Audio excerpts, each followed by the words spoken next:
Have you ever wondered if there are secrets in history so dark, so dangerous, that even the most devoted monks feared to read them aloud?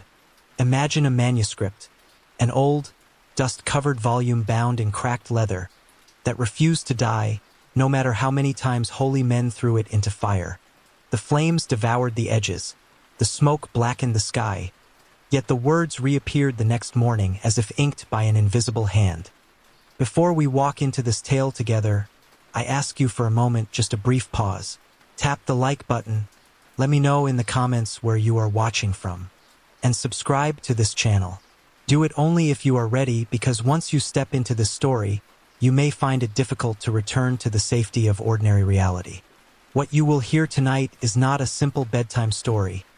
It is a descent into shadows that monks tried to banish, but could not. The manuscript was whispered about in remote monasteries of medieval Europe.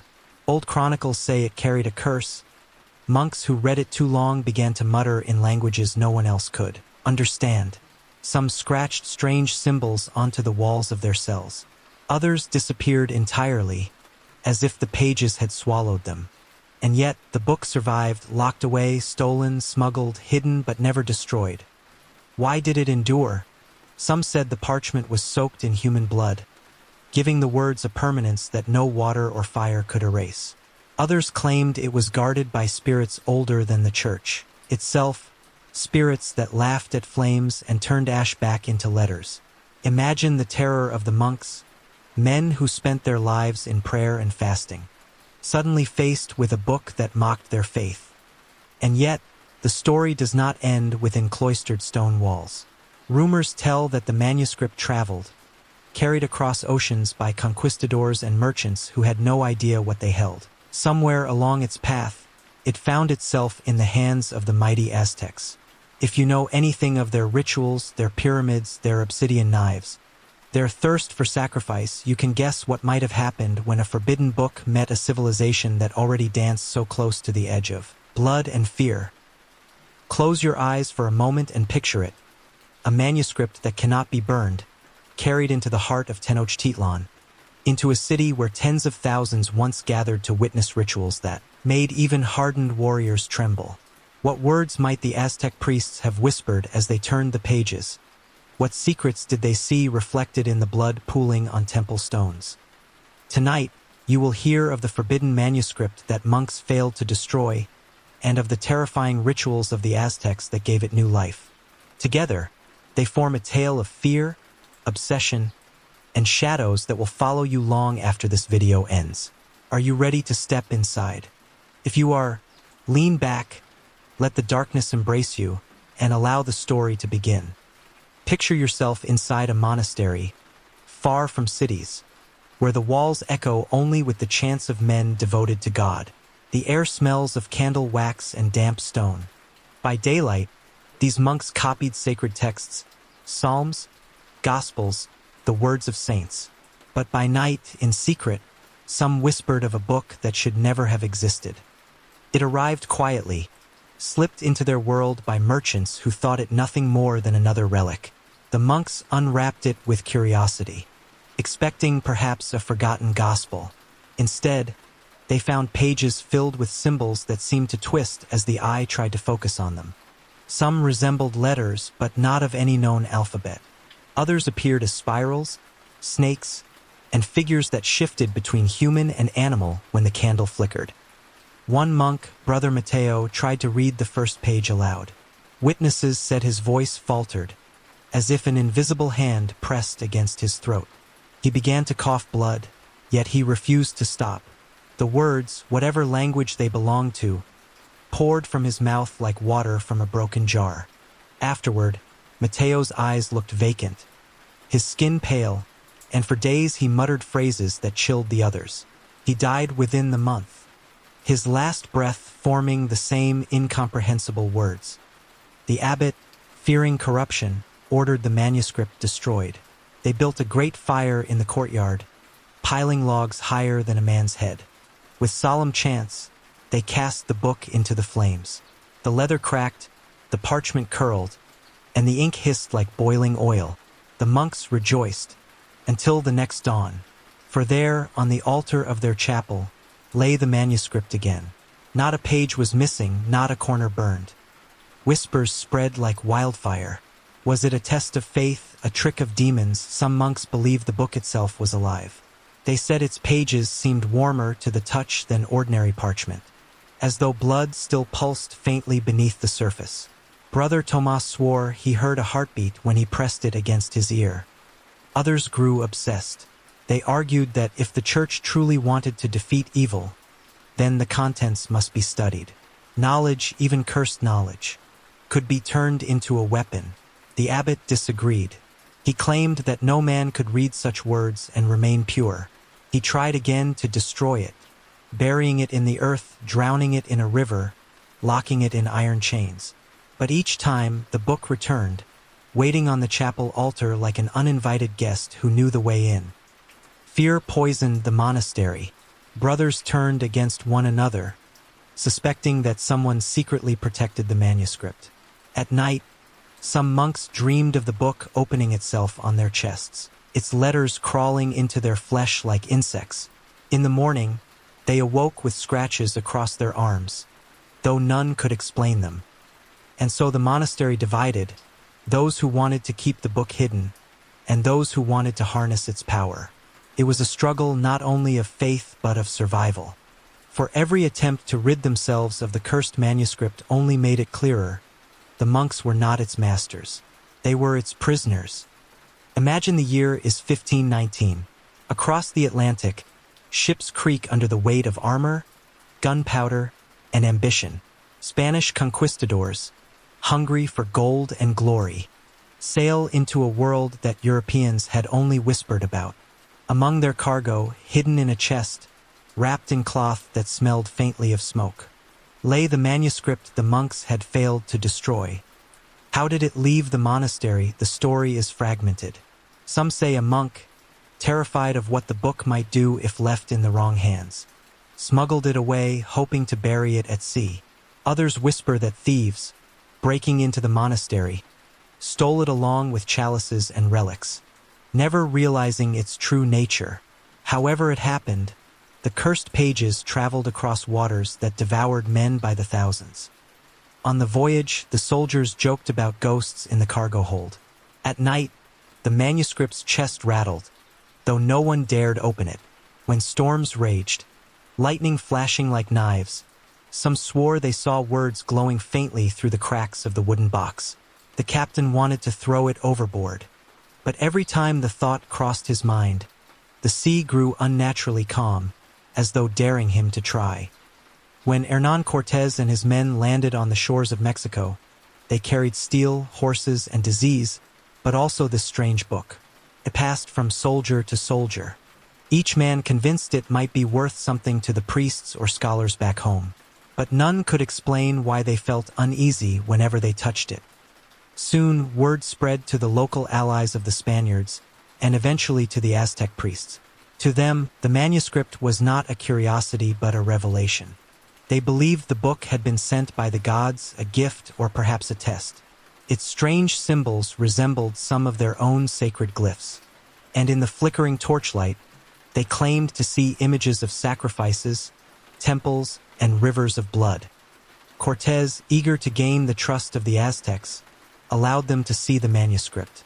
Perhaps he thought it would be a tool of persuasion, a way to make them believe he carried divine power. He underestimated their hunger for mystery. The priests begged for the book, offering gold and jade in exchange. But no matter the price, the Spaniards hesitated. Something in their bones told them that once the book left their hands, it would never return. Yet history is not kind to hesitation. One night, while the soldiers feasted, the manuscript vanished. No chest, no lock, no guard was enough. Some said the Aztec priests stole it, slipping through shadows with feet as silent as owls. Others claimed it walked out on its own, pages fluttering like wings, drawn to the pyramids where blood had been spilled for centuries. By dawn, the Spaniards found themselves powerless. The manuscript was gone. In Tenochtitlan, the heart of the Aztec Empire, a new chapter of its dark journey was about to begin. When the manuscript entered Tenochtitlan, it found itself in a city unlike any in Europe. Imagine a place where gleaming temples towered over causeways, where markets bustled with thousands of voices, and where the beating heart of religion pulsed with drums that echoed across the valley. This was the world of the Aztecs, where blood was not a symbol, but a sacred currency. The Aztecs believed that the sun itself demanded nourishment. Without human sacrifice, they feared the universe would collapse into darkness. So when they captured enemies in battle, they did not simply imprison them. They prepared them for offerings. High upon temple pyramids, priests used obsidian blades sharper than steel to open the chest and lift the still beating heart to the sky. To the Aztec mind, this was not cruelty but survival. Now imagine those same priests holding the manuscript. Its strange symbols seemed to mirror their own glyphs of serpents, eagles, and gods. They claimed the book whispered instructions during rituals, guiding them to chant in tones that made the earth tremble. Witnesses said the air grew heavy, the drums deeper, the sacrifices more frenzied. The manuscript, once feared by monks, had found eager disciples in the Aztec priesthood. One ritual stands out in the chronicles whispered by survivors, the festival of the flayed god. Priests would sacrifice victims, then wear their skins as masks of transformation. With the manuscript in hand, they believed the gods themselves looked down in approval. The stench of blood and incense filled the city, while dancers cloaked in human skin performed steps, described in the mysterious text. It was as though the book had written the choreography centuries before it arrived. Not all were convinced. Some Aztec nobles feared the manuscript was too powerful, a foreign object that might anger their gods. Yet others claimed it amplified their rituals, promising victory in war and bountiful harvests. The emperor listened, torn between tradition and temptation. In the end, blood won. Science today tries to explain these rituals through psychology and sociology. Collective fear, mass spectacle, the binding force of religion in a warrior society. And yet, even archaeologists admit that something about the Aztec ceremonies feels excessive. The scale of sacrifice defies reason. Could a forbidden book, with words no one understood, have pushed them further?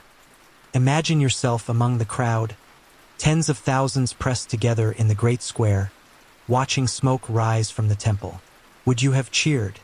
Would you have turned away? Or would you have wondered what secret script the priests whispered as they lifted hearts to the sky? The manuscript had survived fire and water. Now it was baptized in blood. When the Spaniards finally seized control of Tenochtitlan, they did not find only gold, temples, and captives. Hidden among the ruins, they also discovered traces of something that unsettled even hardened conquistadors, whispers of a book that the Aztec priests treated with fear and reverence. The friars who accompanied the conquerors were tasked with cleansing the land of idols and false gods. They smashed statues, burned codices, and built churches over temples. Yet, amid the ashes, a story persisted, that of a manuscript not of Aztec origin, but something older, darker, and far less willing to die. Father Rodrigo, a Franciscan priest, is said to have found fragments of it in the chambers beneath a temple. The air there was suffocating, heavy with the scent of old blood. Carvings on the walls showed priests holding a strange book, their eyes wide with awe. When Father Rodrigo asked the surviving Aztecs what the images meant, they refused to answer. They only warned him, El libro no muere. The book does not die. Terrified, Rodrigo wrote letters to Spain, begging guidance from the Inquisition. His words still survive in fragments, preserved in archives. I have seen with my own eyes the effects of a volume that resists fire, resists burial, resists the will of holy men. The natives claim it speaks to them in dreams. If this is true, it is no book but a demon bound in parchment. Yet the Inquisition never sent help. Perhaps they thought Rodrigo mad. Perhaps they feared what acknowledgement might mean. Left alone, Rodrigo tried to act. He gathered the fragments he could find, locking them inside a stone chest sealed beneath a church floor. He swore to God he would keep them hidden from both the natives and his fellow friars. But even he confessed in his final writings that the chest rattled at night. Centuries later, during renovations of colonial cathedrals, workers reported hearing hollow sounds beneath the tiles. Some claimed to see thin trails of black ink seeping upward through cracks in the stone, as though the earth itself was bleeding words. Whenever they tried to open the foundations, accidents happened, scaffolds collapsed. Fires broke out, workers fell ill. Superstition, perhaps, or the manuscript's way of reminding the living that it was still there. The Spanish priests tried to bury the secret, but as history teaches us, secrets buried in stone have a way of breathing. And the book, the manuscript the monks could not destroy, was far from finished. Among the chronicles of conquest, there is a story that rarely appears in textbooks, passed down instead as rumor in dusty libraries and whispered lectures. It tells of a Spaniard who escaped both Aztec knives and Spanish chains, a man who survived long enough to describe the Forbidden Manuscript with his own trembling voice. His name was Diego Velázquez, not the famous painter who would be born decades later, but a soldier of fortune from Extremadura. Unlike his comrades, Diego was no devout Catholic. He joined Cortés not out of piety but out of greed and adventure. Yet what he saw in Tenochtitlan changed him into something else entirely. A man marked by fear. Captured during a skirmish, Diego was dragged into the depths of a temple. He expected torture, sacrifice, perhaps death by obsidian blade. Instead, the priests brought forth a book. He swore later that it was unlike any codex of the Aztecs, its parchment pale, its script writhing like worms when the torchlight moved. The priests placed the manuscript before him and demanded he read. Diego could not. The words twisted away from his eyes, and yet they seemed to carve themselves into his mind. He recalled the sensation of drowning, sounds filling his ears, visions pressing against his skull. He saw rivers of blood turning into serpents, pyramids that rose higher than mountains, and a sun that screamed as it fell from the sky. When he woke, his chest was bare, but no cut had been made. The priests had spared him. They whispered among themselves that the book had chosen not to take his life. Instead, it had shown him visions. To them, he was no longer a prisoner, but a messenger. Eventually, Diego escaped, though escaped may not be the right word. One morning, he found the temple doors unguarded, the streets strangely empty. He walked out unchallenged, the manuscript's whispers echoing in his head. Days later, Spanish scouts found him wandering near the lake, half naked, muttering in a tongue none recognized. Brought back to camp, he told his tale. His comrades laughed at first, until they noticed his eyes, bloodshot, unblinking, fixed on something far beyond them. Diego warned that the manuscript was not just dangerous, but hungry. It does not want fire nor blood, he said. It wants us. It wants memory. It wants to live through those who look upon it. For weeks, he scrawled symbols in the dirt, shapes that matched neither Latin nor Nahuatl. At night, he screamed in his sleep. Finally, he disappeared.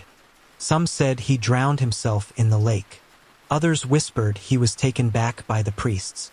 But a few believed the manuscript had claimed him fully, drawing him into its pages like ink soaking into parchment. Centuries later, a single note survives in the archives of Seville. The soldier Diego Velázquez, last seen in New Spain, spoke of a book that no fire may harm. His account was judged delirium, yet his drawings remain. They bear no resemblance to our letters, but to something older, like the scrawls of demons.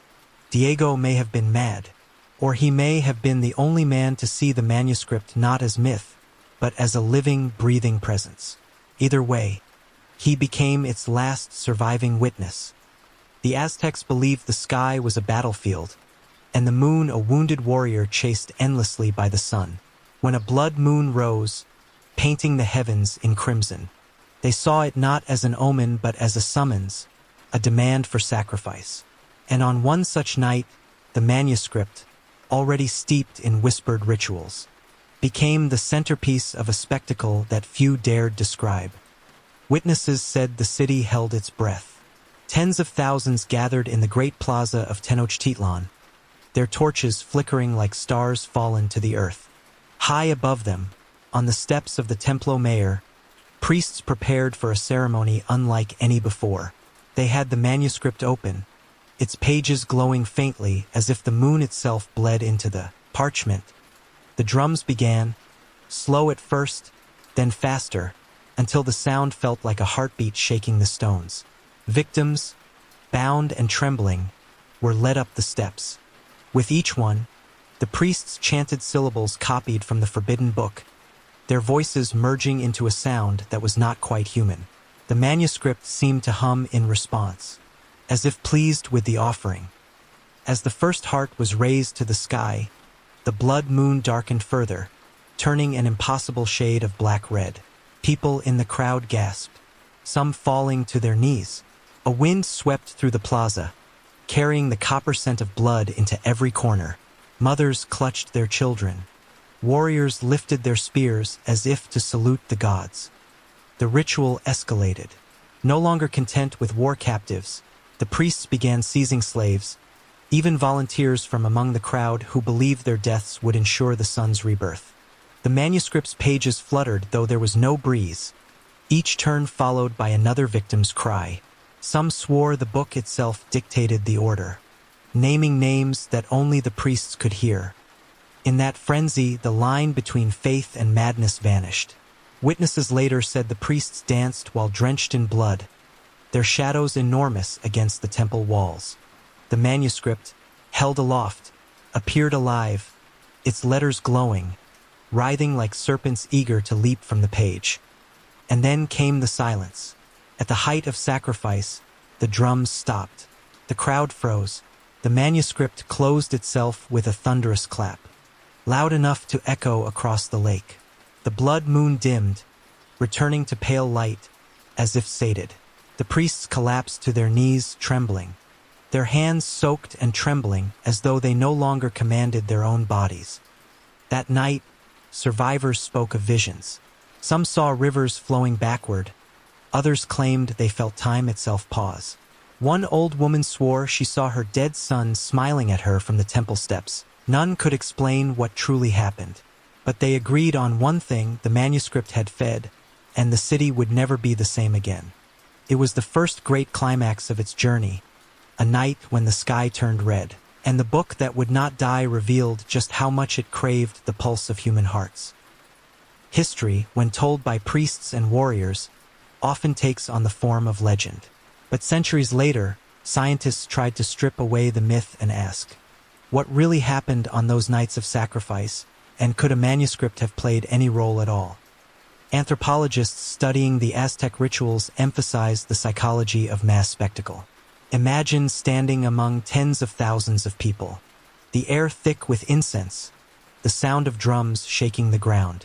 In that environment, fear and belief merge into one. Modern experiments show that crowds can enter states of collective trance, breathing in unison, moving as if controlled by a single mind. To the Aztecs, such moments must have felt like proof that the gods were near. Then there is the question of the blood moon. Today, we know it as a lunar eclipse, sunlight bending through Earth's atmosphere to cast a red glow on the moon's face. But to pre-modern eyes, it was terrifying. Scientists suggest that the timing of Aztec sacrifices may have coincided with these celestial events.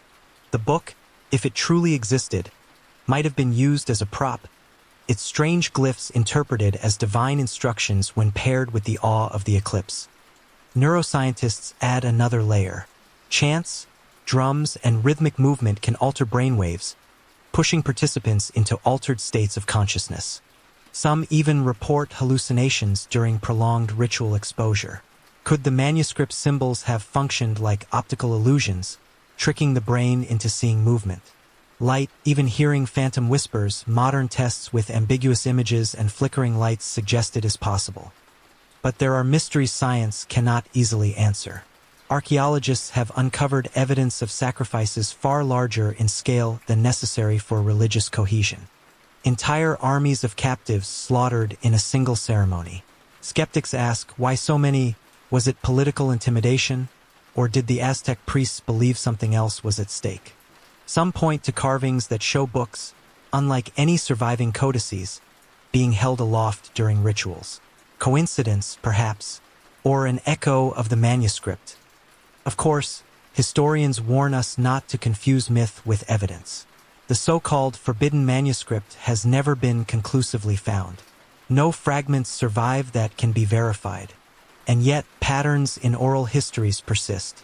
When too many stories align, from Spanish friars to Aztec descendants to unexplained colonial accidents, skepticism grows uneasy. So what does science say? It says ritual can induce trance. It says eclipses inspire terror. It says symbols can bend the mind. But it also admits that belief, once strong enough, becomes a force of its own. And perhaps that is the greatest mystery, whether the manuscript held real power or whether the true power was always in human imagination. An imagination willing to kill, to bleed, to worship ink on a page. Tonight, as you hear this tale, ask yourself, if you were standing in that plaza, under the blood moon with drums pounding in your chest, would science have comforted you, or would you too have seen the book glowing, whispering promises in the dark? Every cursed story has missing pieces, gaps that invite imagination, fragments that make us wonder whether the truth is even darker than the legend. The Forbidden Manuscript is no exception. For among the whispers that drift across centuries, one detail stands out: not all of its pages survived. Somewhere between the fall of Tenochtitlan and the rise of colonial cathedrals, witnesses began to speak of torn leaves, fragments ripped from the heart of the book. Who tore them and why remains a mystery. Some claimed the Aztec priests themselves removed passages too dangerous even for them. Others insisted the Spanish friars destroyed sections to weaken its power, though they never succeeded in ending it altogether. One fragment, described in a 17th century letter, allegedly contained drawings unlike any codex known in Mesoamerica, spirals that twisted into human faces, hearts sprouting into trees, and rivers of ink flowing against the grain of the parchment.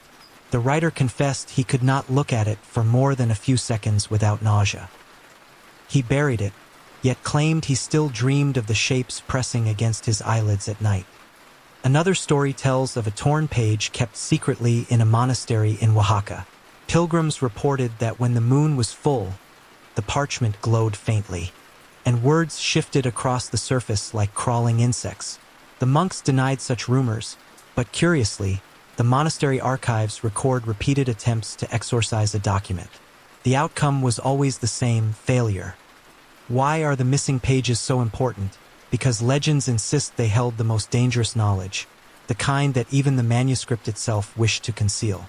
Some say the torn leaves revealed rituals not of sacrifice, but of resurrection. Instructions not to appease gods, but to summon them. Others whisper the pages described how to bind souls inside objects, a practice too monstrous even for Aztec priests to risk. Modern scholars debate whether such stories are exaggerations, metaphors for colonial fear of native traditions. Yet the consistency of these rumors across regions and centuries is unsettling. How could Spaniards, Aztecs, and later Mestizo chroniclers all invent the same idea, that parts of the book were deliberately removed? Imagine holding such a fragment in your hands.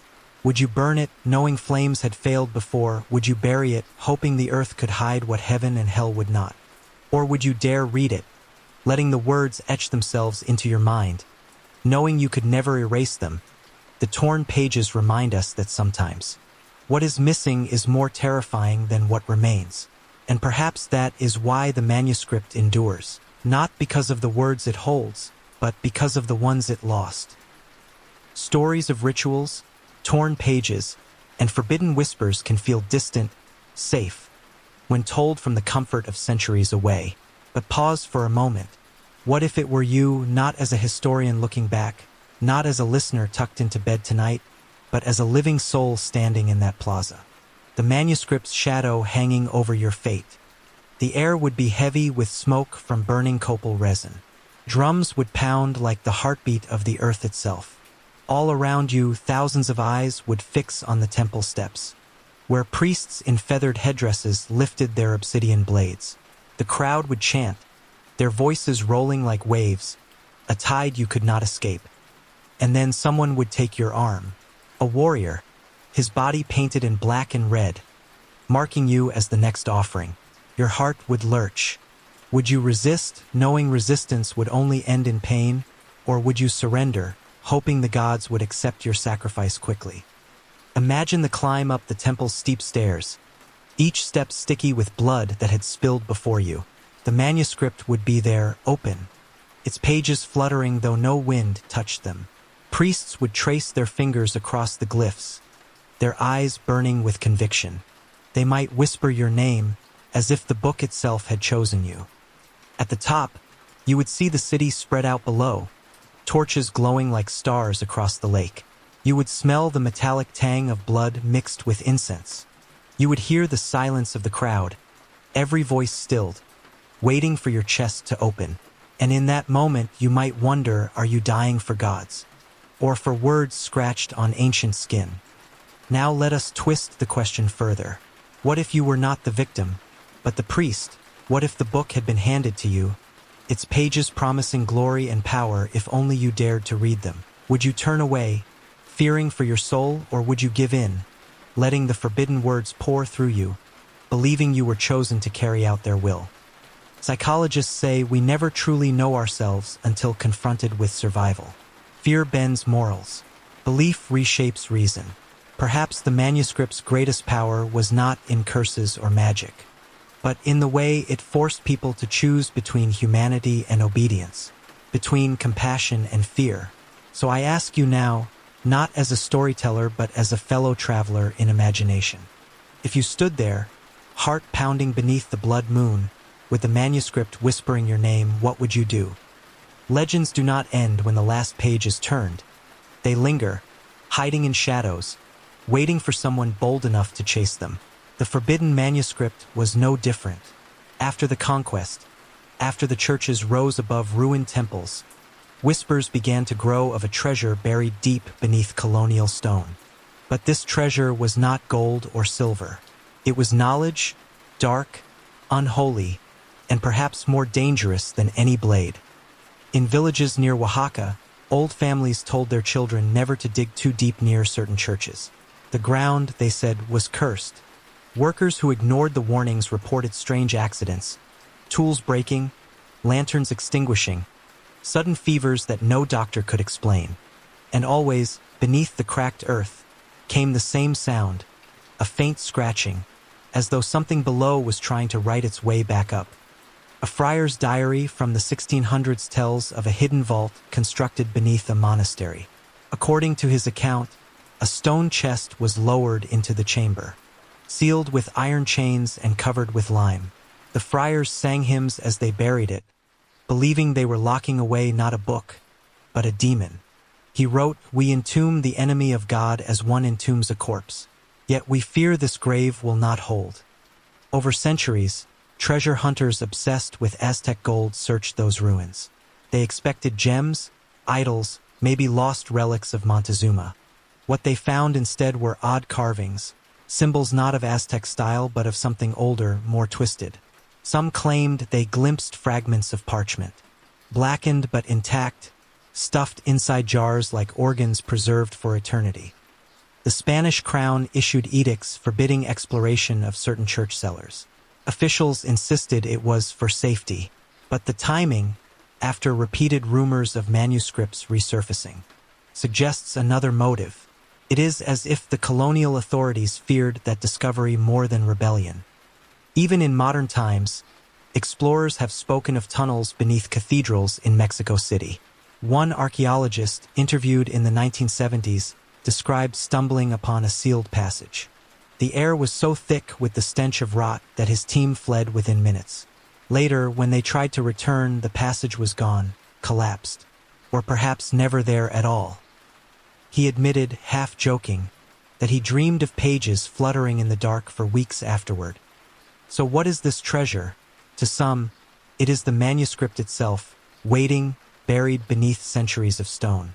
To others, it is only fragments, pages torn, sealed, hidden like bones of a monster that should never rise. But treasure does not always mean wealth. Sometimes treasure is a curse disguised as a prize. luring those who seek it closer to their doom. And the question remains, if you knew where it was buried, would you dig? Would you risk unleashing what generations of monks, priests, and conquistadors failed to silence? Or would you walk away, leaving the earth to guard its secret? Every treasure invites thieves, and every curse attracts the reckless. The story of the Forbidden Manuscript would not be complete without the tale of one man who sought it not for faith, nor for knowledge, but for profit. His name, preserved only in fragments, was Martín Delgado, a grave robber who lived in the 18th century, prowling the ruins of churches and temples alike. Martín had heard the rumors. Somewhere beneath Oaxaca, sealed in stone, lay a book worth more than gold, not because it could be sold to kings or scholars, but because whispers said it contained words that bent fate itself. To a man who spent his life scraping coins from the dead, such a prize was irresistible. One moonless night, Martín and two accomplices broke into the cellar of a forgotten monastery. The air smelled of damp stone and mildew. Their torches barely lit the walls, but they could see carvings, crosses etched hastily over older, stranger symbols. As they dug, the earth trembled, though no earthquake was recorded that night. His partners begged to stop. Martín refused.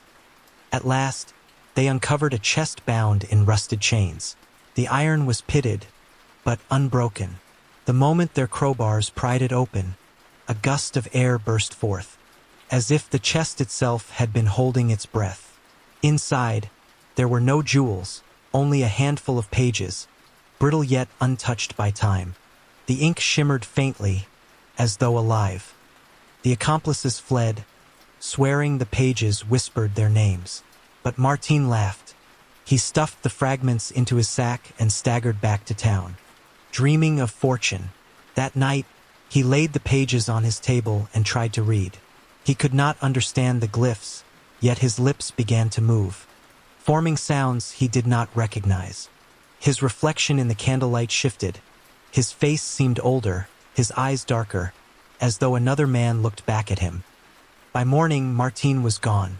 Neighbors found his door locked, the room reeking of smoke, though no fire had burned. The table was bare except for black ash shaped like the outline of a book. Some swore they heard scratching under the floorboards for weeks afterward, as if something writhed beneath the house. His accomplices vanished soon after. One drowned in a well, the other lost in the mountains. Only the tale remained. Priests called it a warning. The manuscript does not serve the greedy, only consumes them. Villagers whispered it was justice, that Martín had stolen not treasure but hunger itself. Scholars, centuries later, noted how his story echoes older legends of men who tried to claim the book and paid with their lives. So the lesson was etched into local lore. You may chase gold, you may rob graves, but to touch the forbidden manuscript is to dig your own. By now, you may be asking the question that haunts every legend. Was any of this real? Did a manuscript truly exist, one that resisted fire, whispered in dreams, and drank the blood of empires? Or is it all smoke and shadow, a story woven from fear, greed, and memory? Historians point out that no physical manuscript has ever been conclusively found. Archives hold scattered references, letters from priests, testimonies from soldiers, fragments in colonial records, but no surviving artifact has been verified. Skeptics argue that the manuscript was nothing more than a metaphor, a symbol invented by Spaniards to demonize Aztec rituals, or by Aztecs to explain the madness brought by conquest. Yet the absence of evidence is not the same as evidence of absence. Too many stories align across too many centuries. Friars who swore they tried to burn it, soldiers who muttered of visions, villagers who refused to dig beneath church floors. Even in modern times, whispers persist of manuscripts glimpsed in private collections, pages tucked into archives misfiled under harmless headings. Science demands proof, but folklore thrives on patterns, and the patterns here are difficult to ignore. Consider the strange accidents around excavation sites. Scaffolds collapsing, fires breaking out, workers falling ill without cause.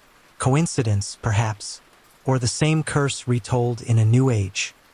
Some scholars propose a middle path. Perhaps there was a manuscript, but not a supernatural one.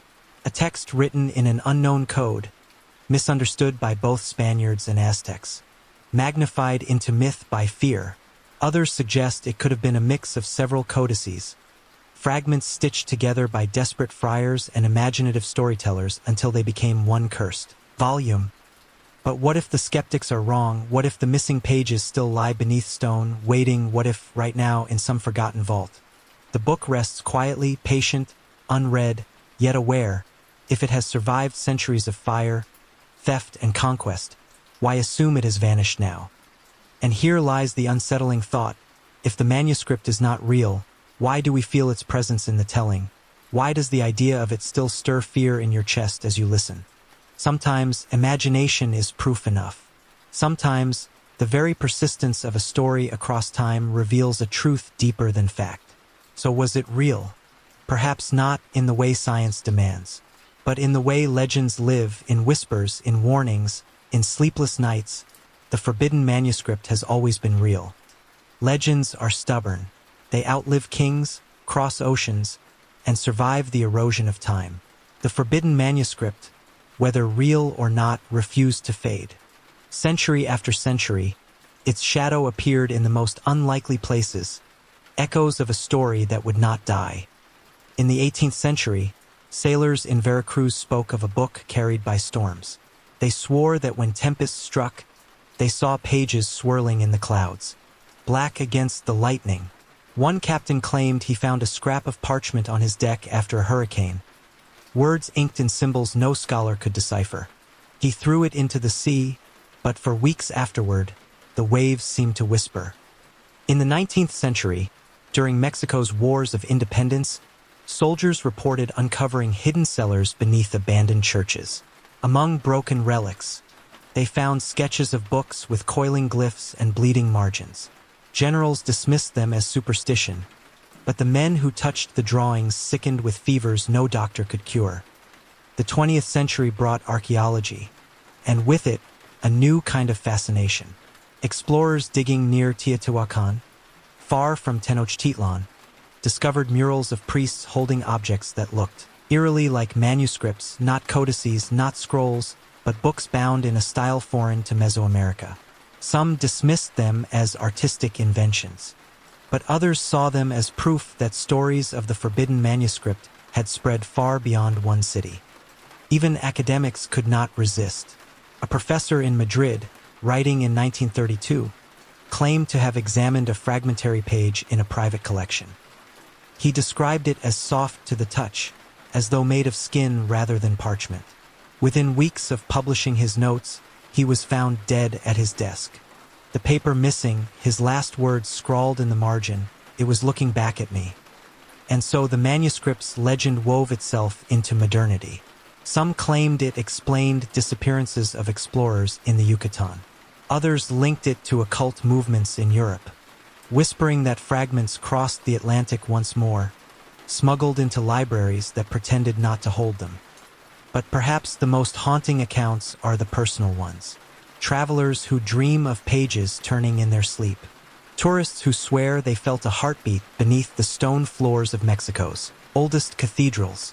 Librarians who shelved a book, only to find it gone the next morning, replaced by a faint smear of black ink on their hands. Legends persist because people need them to.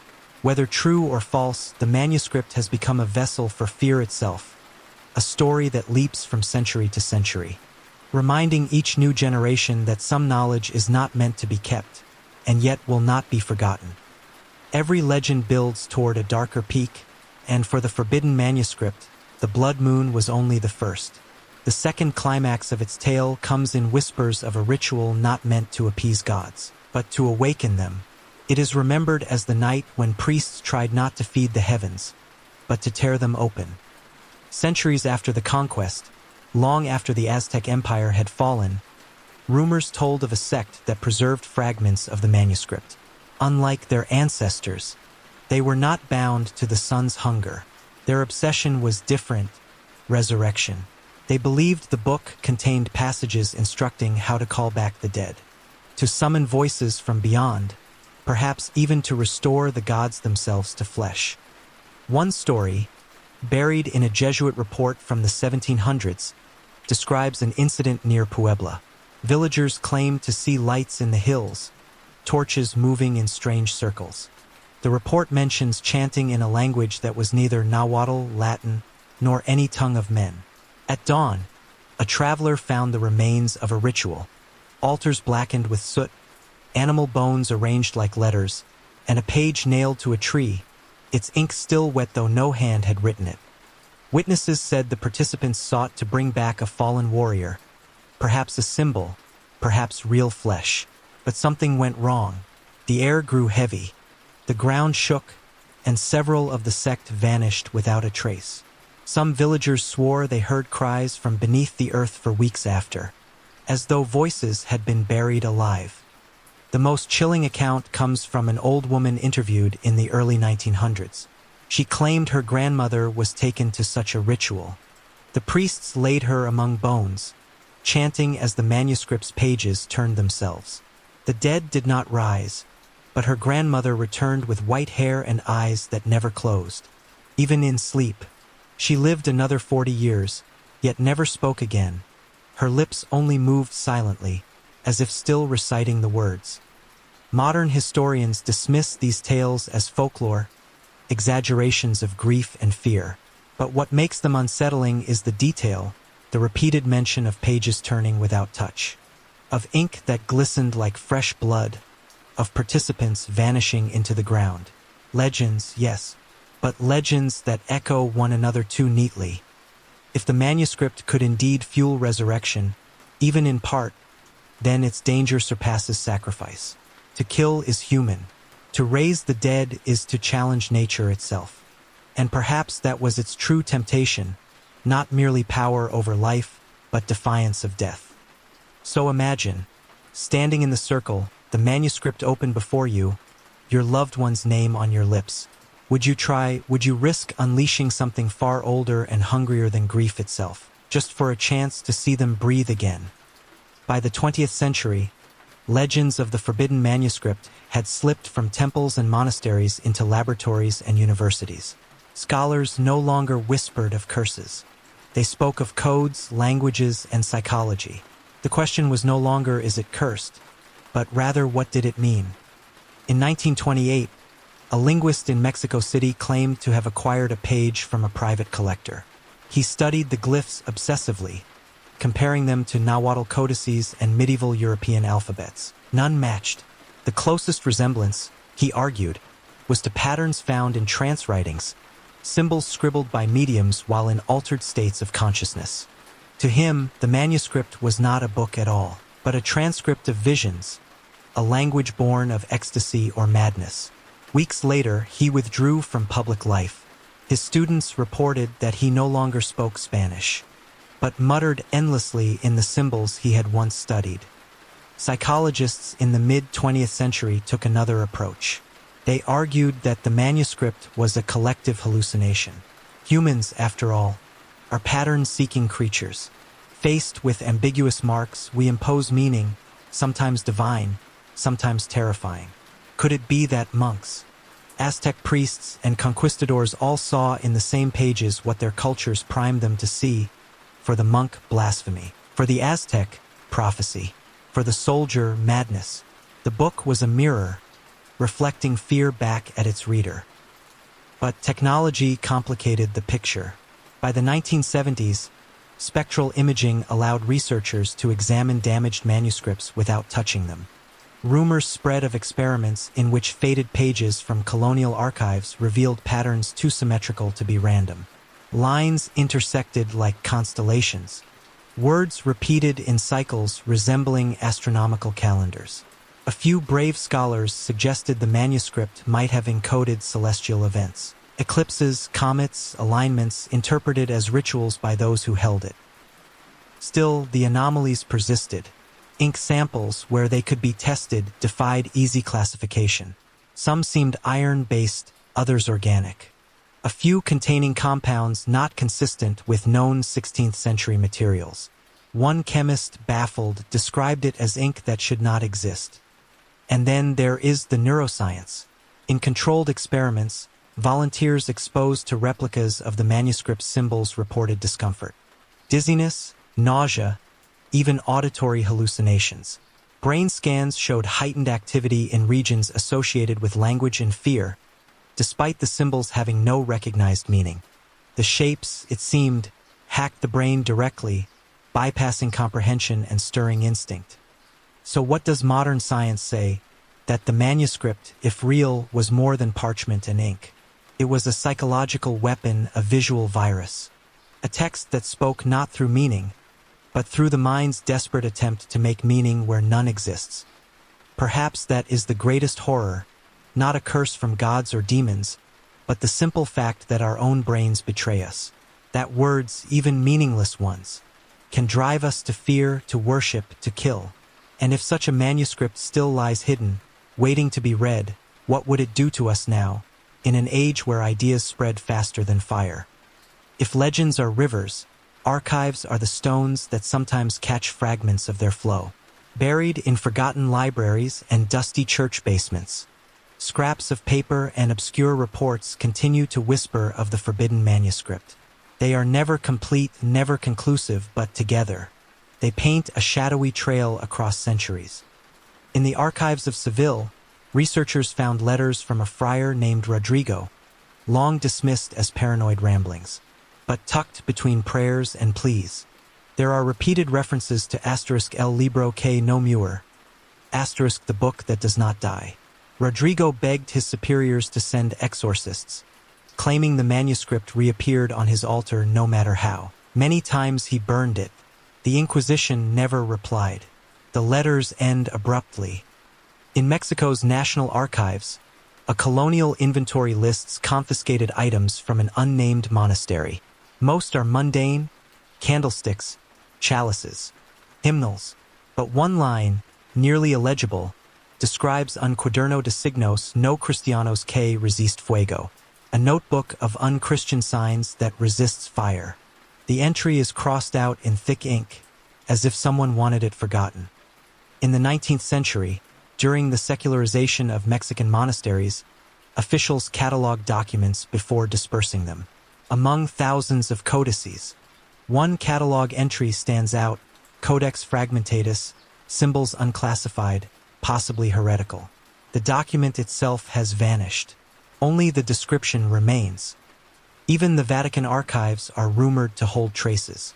Scholars who gained brief access spoke of sealed boxes labeled simply Prohibitus, Manuscripta Americana. None dared publish what they saw, but one admitted over wine that the glyphs moved like snakes under glass. And then there are the accidents.